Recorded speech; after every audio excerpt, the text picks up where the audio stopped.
Enquanto os companheiros ajeitam a TV para ficar na posição mais alta, para todas as pessoas que estão no fundo possam assistir, chegaram à mesa centenas de perguntas. É bem verdade que nós não teremos tempo de responder a todas. Algumas de caráter pessoal, que nós preterimos e deixamos a preferência para as perguntas que estejam relacionadas com o tema. Algumas também de consultas pessoais com o Padre Brini, também deixamos para trás. Então tem perguntas sobre as mais variadas abordagens que serão algumas respondidas. E espero que nessas respostas outras perguntas que estão entre elas sejam também respondidas, porque são perguntas próximas. Depois, o objetivo da informação dessas pesquisas é informar que a comunicação com os espíritos através de equipamentos eletrônicos é um fato hoje científico. Isso extrapola a questão da crença. Não é mais uma questão do indivíduo crer ou não crer, se isso existe, se não existe. É simplesmente uma questão de estar bem ou mal informado do que a ciência diz a respeito. As leis da natureza, felizmente, não precisa pedir licença aos homens para se manifestar. E lembrar também que todas as grandes descobertas da ciência encontrou resistência em todas as épocas quando foram novidades. Para a maioria das pessoas, o contato com o novo é um desafio difícil de ser aceito. E até as mesmas grandes descobertas foram rejeitadas pelos mesmos cientistas que estavam atrás da própria ciência. E hoje nós estamos diante de fenômenos que representam momentos como foram no passado. Nos faz recordar quando Alexander Graham Bell descobriu o telefone. Os seus pares, os seus amigos da ciência lhe criticavam, dizendo que era impossível o fio transmitir a voz. Alguns deles até lhe aconselhavam: mas Graham Bell, se você ainda usasse um canudo, que é oco, vá lá que transmitisse a voz. Mas um fio é impossível, Graham Bell. E ele insistiu na pesquisa. E no dia que ele quis inaugurar o primeiro telefone de bocal, que funcionava somente em um sentido, a 500 metros de distância, ele colocou o indivíduo, seu colega cientista, dentro da cabine, 60 pessoas do lado de fora para testemunhar, e ele transmitiu a mensagem. E ele escolheu um texto da Bíblia para ler, uma passagem de João que falava de amor, porque naquele tempo, quando tinha uma coisa muito extraordinária, se dizia que era a arte do demônio. E para Graham Bell evitar a ideia de que era o demônio que estava fazendo aquilo, ele ia ler um texto da Bíblia, porque se o demônio estivesse lendo a Bíblia, já tinha se melhorado bastante. O Graham Bell leu o texto bíblico, o seu colega cientista do outro lado, com um tempo de quase 10 minutos, escutou tudo, saiu da cabine e disse: eu vi, mas não adianta que eu não acredito. Assim aconteceu com Louis Pasteur, quando descobriu os micróbios. Assim aconteceu com os grandes gênios que foram rejeitados pela maioria da civilização, que não teve alcance ou maturidade psicológica para perceber o que eles viam. Por isso, prova não convence todo mundo. Porque se prova convencesse, os médicos também não fumavam. Porque eles sabem que cigarro dá câncer. E depois que opera o paciente, ele vai no corredor e dá um trago para comemorar o sucesso da cirurgia. Tem outras questões. É claro que para muitas pessoas que ouvem essas gravações, pode dizer: será que tudo isso não é montagem? Será que tudo isso não é um truque? Será que tudo isso não é a vontade de falar que os mortos existem? Independente da crença da gente, eles existem. Depois não tem problema algum. Apesar do interesse ser de informar, nós não temos ansiedade em provar a ferro e a fogo a quem não quer crer. Porque hoje em dia nós estamos cada vez mais convictos de que as pessoas não acreditam senão naquilo que querem. Depois, todo mundo aqui vai morrer. Depois de morto, tira as dúvidas. Se não existe vida após morte, você não vai ter ninguém a quem contar isso. Mas se existir, você vai poder conferir de alguma forma. É que às vezes vem algumas perguntas com um certo tom de irritação da pessoa, parecendo que esses assuntos as incomodam. Mas isso é muito natural e nós compreendemos, porque é uma coisa muito nova que desafia as bases de crença das pessoas. O mais difícil de aprender não é o novo. O mais difícil é desaprender o que a gente pensa que é verdade. Por isso nós temos que ter uma mentalidade muito aberta para entender que esses fenômenos representam um conhecimento novo para todos nós. Na ciência também tem um outro axioma: o que convence não é a prova, mas a evidência, porque nem tudo pode ser verdadeiro.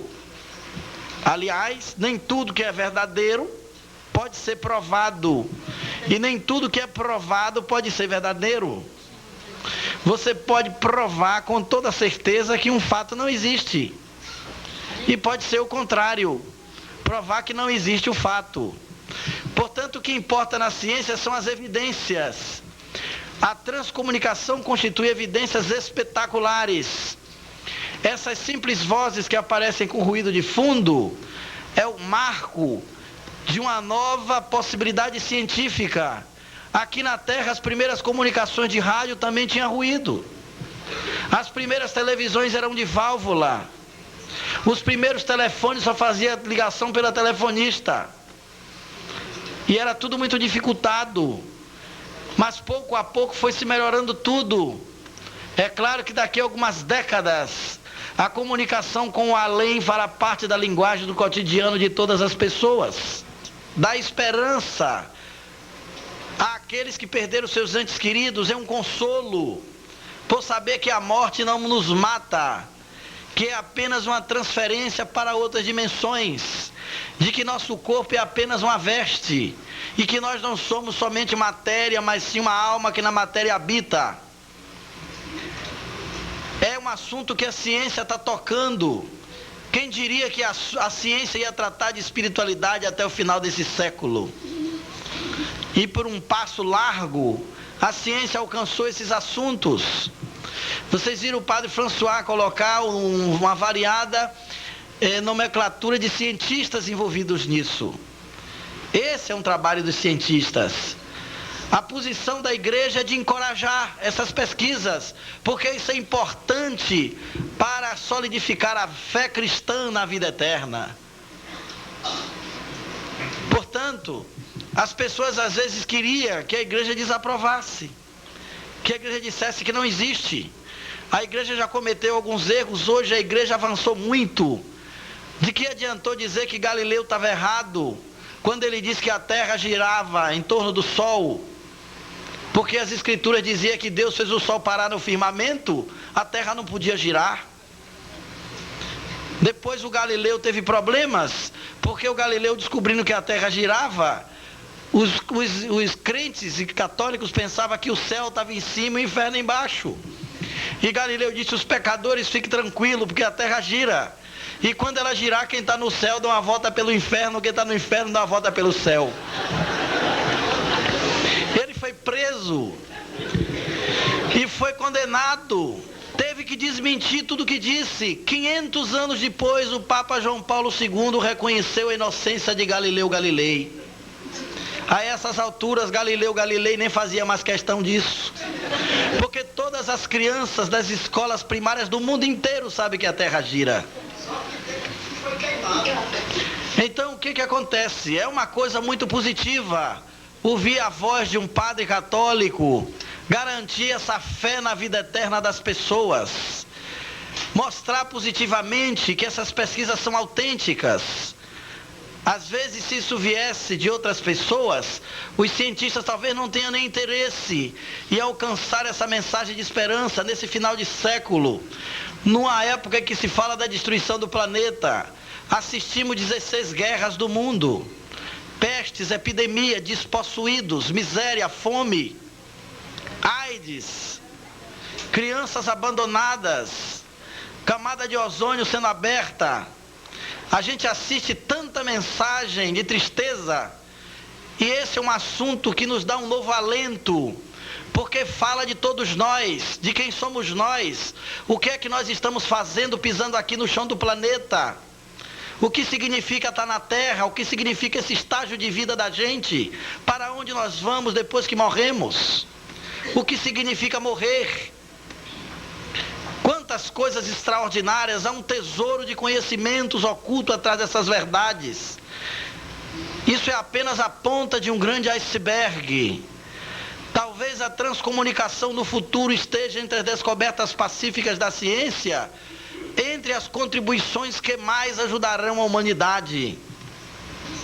Portanto, nós temos que encarar esse assunto não como um modismo, nem como uma novidade, mas como uma coisa importante para a descrição da vida do ser humano. São leis novas que os homens estão registrando e captando. Todos os cientistas envolvidos nisso são unânimes em asseverar que a transcomunicação é mais importante à civilização humana do que a ascensão do homem ao espaço cósmico. Existe muita coisa por aprender, daí temos que estar com a mente aberta, ter maturidade psicológica, porque às vezes o homem maduro tem a chance de ver atrás das coisas simples a sua complexidade. O homem maturo, mesmo vendo tudo aberto na frente dele, ele não vê mais do que a simplicidade. É aquele adágio popular que diz: para quem sabe ler, um ponto é letra. Para quem não sabe, a enciclopédia é um monte de papéis sujos. E esses assuntos é uma enciclopédia para quem sabe ler certas verdades que ultrapassam a mentalidade da maioria das pessoas. Todo mundo tem um medo dos mortos. Parente nosso morreu, virou fantasma. O além é uma coisa que mete medo. A morte é uma atitude fúnebre, porque nós somos uma civilização deseducada para morrer. Não sabemos nada sobre a morte. Não se estuda nas universidades esses assuntos. Não se estuda a alma, não se estuda a eternidade. E a única certeza que o homem tem na vida é que vai morrer. É a única coisa certa. Não tem nenhuma disciplina para ensinar o homem a morrer educadamente, psicologicamente equilibrado. A morte não é um grande desafio amedrontador. E quando a gente ouve na voz do Espírito dizer: ora, meus amigos, a morte não é para ser temida, mas sim a enfermidade ou a doença que procede à morte. A morte resulta numa eternidade radiosa, uma liberação que põe termo às vossas tragédias. Foi isso que o espírito de Raudive disse pelo gravador que o padre abriu para nós ouvirmos. A morte é uma outra vida. Então nós temos que perceber essas verdades como complemento dos ensinamentos que nós já conseguimos alcançar através das leis naturais. Mas essas vozes não ficaram restritas apenas nas fitas. Elas vêm pelos computadores, vêm pelo rádio, vêm pelo telefone, como vocês já viram, e vêm também pela tela da televisão. Vêm também pelo fax. E de uma forma espetacular. Nós vamos passar algumas partes dessas imagens que foram obtidas na Alemanha, em Luxemburgo. São imagens de vários países, não dá tempo de passarmos todas. Estados Unidos, Áustria, Suécia, França, Inglaterra, Itália. Nós vamos passar apenas algumas da Alemanha e outras do Luxemburgo. Aí está um dos principais apresentadores, Rainer Hober, mostrando o pioneiro das vozes. Aí nós estamos vendo a silhueta da sua filha. Ele já fazia experiência através de rádio, porque ele ouviu uma reportagem na imprensa alemã 4 anos antes dessas primeiras imagens serem captadas. E ele estava numa festa na casa dele, porque ele era um homem sozinho, tinha perdido a mulher, a filha, o filho, o pai, a mãe, todos em acidentes de automóvel. E estava sozinho. E os amigos tomando cerveja, altas horas da madrugada, começaram a criticar a imprensa, porque estava divulgando a possibilidade dos mortos falarem através de equipamentos eletrônicos. E aí, brincando, eles tinham um amigo chamado Philip, que tinha morrido há 2 anos, e disseram, será que os mortos se comunicam mesmo? E eles, bebendo, começavam a sorrir. Alguém pegou um gravador, rebobinou a fita para o começo e disse, alô Philip, se você está aqui, dê um alô para a gente, venha tomar uma cerveja. E todo mundo gargalhava e sorria. Aí o outro voltou a fita para ouvir a música e tomou um susto, porque apareceu uma voz sussurrada que dizia, alô amigos, aqui fala o Philip, eu estou com vocês, mas infelizmente não posso mais tomar a cerveja. O Klaus Schreiber relata que a casa dele ficou vazia em 5 minutos. Foi saindo amigo por amigo, passo a passo. Mas aquilo que assombrou os visitantes apaixonou o Klaus Schreiber. Porque se aquela voz veio do além, os seus parentes poderiam estar vivos. Ele a escutou centenas de vezes. E a partir daquele dia, sua casa se transformou num laboratório de transcomunicação instrumental. Aí está a primeira silhueta da sua filha Karen, que se comunicou com ele através dos gravadores. Veja como as primeiras imagens não tinham muita nitidez. Aí o seu pai, quando vivia aqui na Terra, a imagem que se segue ele captou do além. Repare que dentro dos pontos da televisão há um rosto. Depois ele recebeu outra imagem do além, do seu filho Robert. Aí o retrato dele quando vivia na Terra. Agora veremos ele em transmissão do além para o seu pai. Aí aparecem os olhos, o perfil do rosto, orelhas, o sorriso. Essas imagens ainda não eram tão nítidas. A sua mãe quando vivia aqui na Terra. A imagem que se segue, a transmissão, tela do além, com uma silhueta não muito clara também. Mas ele sabia que eram os seus parentes, porque eles se comunicavam por voz. A sua esposa, quando vivia pela terra, agora do além em transmissão do seu rosto.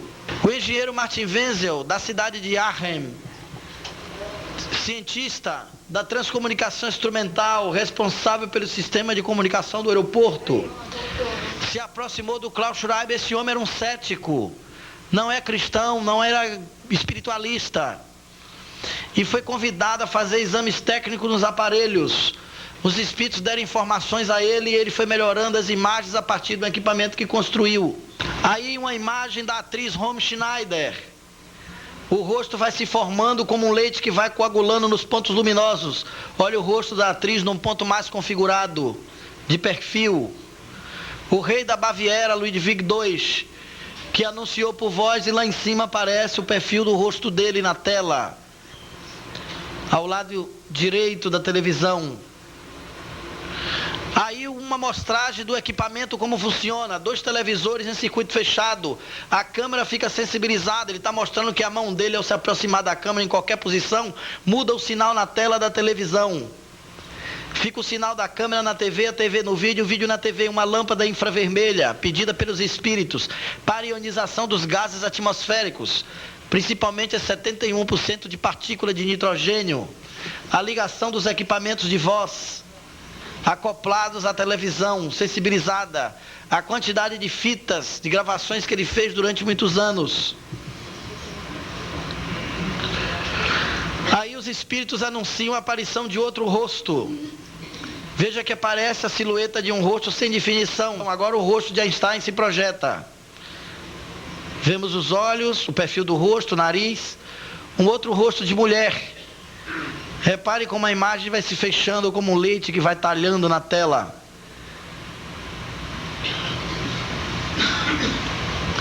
Uma outra mulher de perfil.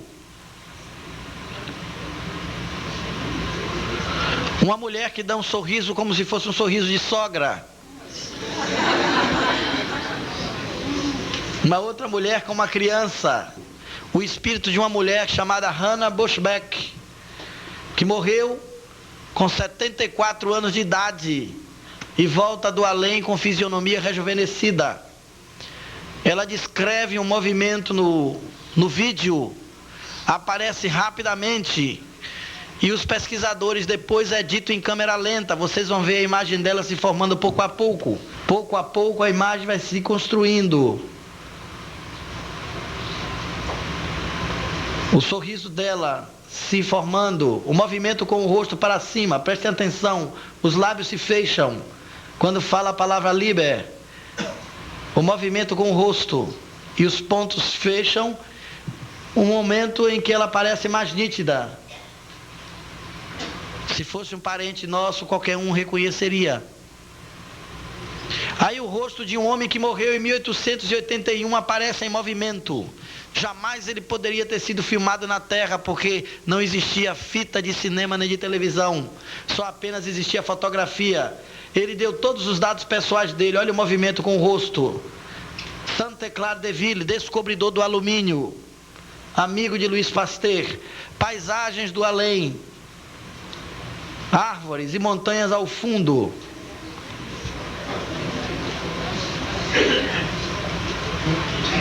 Um bosque, também demonstrando paisagens.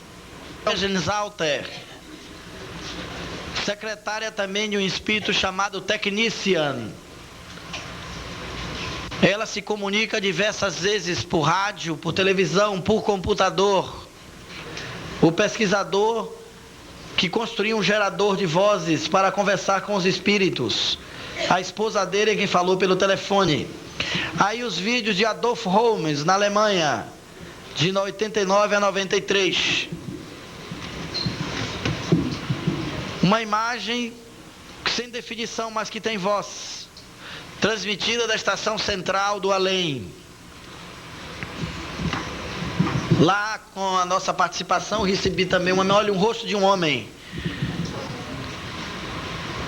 Com a transparência na tela que ele atribui a um espírito chamado Thomas Beck, no inglês. Uma outra imagem de uma mulher. A sua mãe, Heloísa Carolina Holmes, que mandou para nós uma mensagem por computador e telefonou para ele avisando que nós tínhamos perdido um trem para ele voltar para esperar de novo na estação. Uma outra imagem recebida por televisão. O guia espiritual do pesquisador, o espírito que ajuda ele nas pesquisas. Ali uma outra imagem sem muita definição, mas vocês veem a silhueta de um rosto. O espírito que controla a estação central do além, Z3, que faz as transmissões para a casa dele. A imagem do seu pai, falecido no além. Um cardeal polonês, que quando vivia na terra detestava os alemães, e mandou uma mensagem por computador dizendo: agora aqui na pátria espiritual, as nações não têm fronteiras. Voltei para dizer que não odeio mais os alemães, eu sou seu irmão. O rosto transmitido do além de Frederick Jungerson, a sua mãe, Heloísa Carolina Holmes, que orienta ele cotidianamente através dos aparelhos em sua casa, mandando sempre mensagens do além, pela televisão e por computador. O mesmo cientista na NASA aparece aí mais velho, também de óculos, George Jeffries Miller. Apareceu em Luxemburgo e apareceu também na Alemanha.